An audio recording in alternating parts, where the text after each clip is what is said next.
Hai all, halo semuanya. Hari ini aku mau sedikit sharing tentang apa yang baru aja dilakukan, dilewati.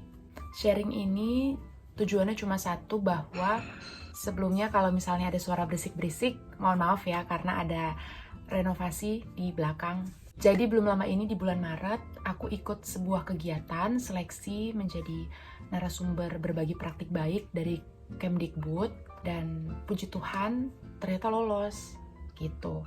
Pas ikut ini nggak ekspektasi apa-apa sih, karena pas sosialisasi lihat orang-orangnya itu semuanya senior, sudah pada matang usianya, dan pasti mereka udah puluhan belasan tahun mengajar, sedangkan aku baru 2 tahun jadi guru. Secara pengalaman mereka juara. Dan waktu ditawarin untuk ikut ini, aku chat salah satu ibu dan aku tanya, memangnya saya sudah cukup baik dan layak untuk ikut ini? Karena secara pribadi rasanya, wah gitu.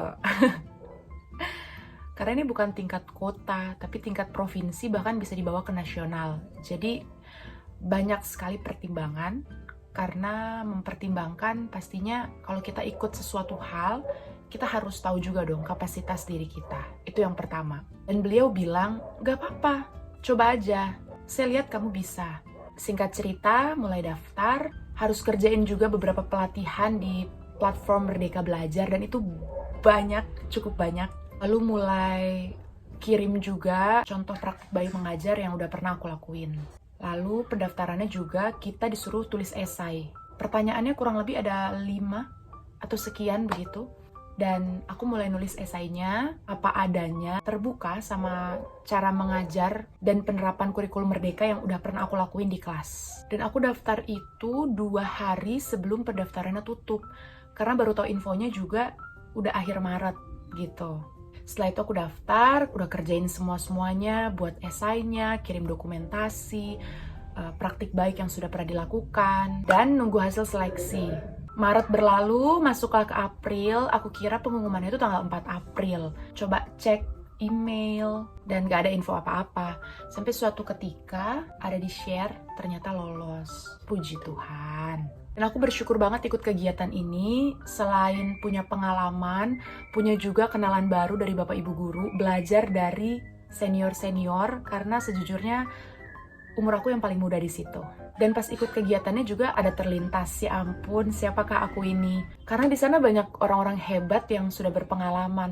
Ada duta teknologi, duta literasi, kepala sekolah, sekolah penggerak, guru penggerak, tutor, dan Bapak Ibu guru yang sudah punya banyak penghargaan. Siapakah aku ini? Selalu itu terngiang-ngiang, kayak wah aja gitu. Tapi aku percaya kalau Tuhan buka jalan, kalau Tuhan kasih peluang, kasih wadah untuk aku belajar, maka aku nggak boleh minder. Aku nggak boleh takut, dan aku nggak boleh khawatir sama hal-hal yang mungkin nggak terjadi. Aku pernah nulis di catatan pribadi dan juga pernah cerita ke beberapa murid kalau satu hal yang pengen banget dan rindu itu bisa jadi guru yang menginspirasi, dan aku percaya ini adalah batu loncatan yang Tuhan bukakan untuk aku bisa jadi berkat.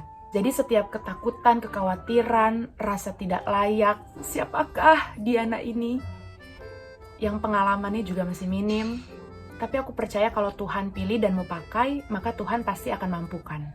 Lalu Tuhan ingetin aku ayat ini, jangan sampai orang anggap kita rendah karena kita muda, tapi justru kita harus jadi teladan. Bukankah anak-anak muda yang akan menjadi penerus beliau-beliau yang hebat itu? Dan ketika dapat pengumumannya, aku sempat cerita di grup kelas di anak-anak 9C, kalau ibunya ini sempat minder dan ciut, karena semua guru senior. Tapi satu hal yang mau dibagikan, walaupun ibu masih muda dan kalian masih muda, Tuhan bisa pakai siapa saja. Dan bersyukur banget ketemu banyak guru, rekan-rekan, bapak ibu guru hebat, kepala sekolah. Dan yang paling menarik itu ketika waktu itu aku ketemu sama salah satu ibu yang mengajar di SLB, Sekolah Luar Biasa, khususnya untuk anak-anak autis. Ketika dengar cerita ibu itu rasanya Bu, saya pengen deh sekali-sekali ke sana lihat keadaannya. Kayaknya seru ya, dapat pengalaman baru. Dan satu hal yang aku dapat dari ibu itu, dia punya hati yang luar biasa untuk mendidik anak-anak autis berkebutuhan khusus, anak-anak spesial. Dan itu pasti nggak mudah. Tapi dia punya hati yang rindu. Bahkan ibu itu bilang kesabaran dia terus diproses, dan dia bisa jadi sesabar itu karena mereka, anak-anak itu yang dijadikan alat peraga Tuhan untuk menolong ibu ini semakin bertumbuh. Pokoknya banyak deh bertukar pikiran dan aku sangat mengucap syukur.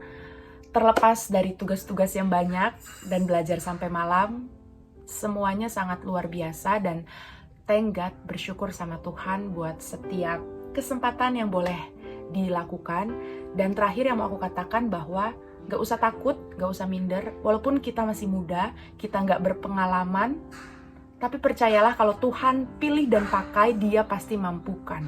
Aku juga punya kerinduan dan selalu doakan ke Tuhan, Tuhan pakai hidupku biar bisa jadi berkat. Untuk semua yang menonton video ini, berapapun usiamu, masih sekolah, anak-anak murid ibu, anak-anak muda, orang tua, teruslah jadi berkat di sepanjang hidup. Mau tua, muda, jangan pernah berhenti dan membatasi kapasitas diri dengan usia. Belajar terus, cari pengalaman. Semoga video ini juga bisa jadi berkat, memotivasi terus belajar, jangan membatasi kapasitas diri.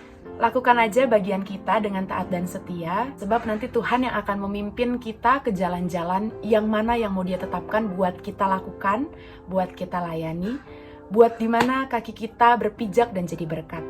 Sebab hidup hanya sekali hidup, hiduplah yang benar, jadi berkat dan berbuah. Dan nanti saat udah lolos beberapa tahap terus sampai dinyatakan resmi menjadi narasumber, Kemdikbud nggak ada mengadakan dana khusus untuk membayar. Jadi bersyukur karena terus dididik.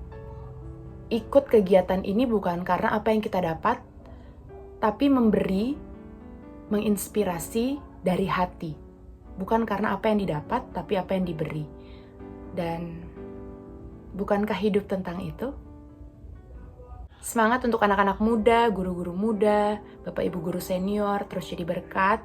Dan mari bergerak, kalau nggak ada yang bergerak, nggak akan ada perubahan. Maka mari bergerak ke depan, ciptakan perubahan, generasi bagi bangsa, mulai dari komunitas-komunitas kecil yang pastinya berdampak besar. Merdeka belajar, merdeka mengajar.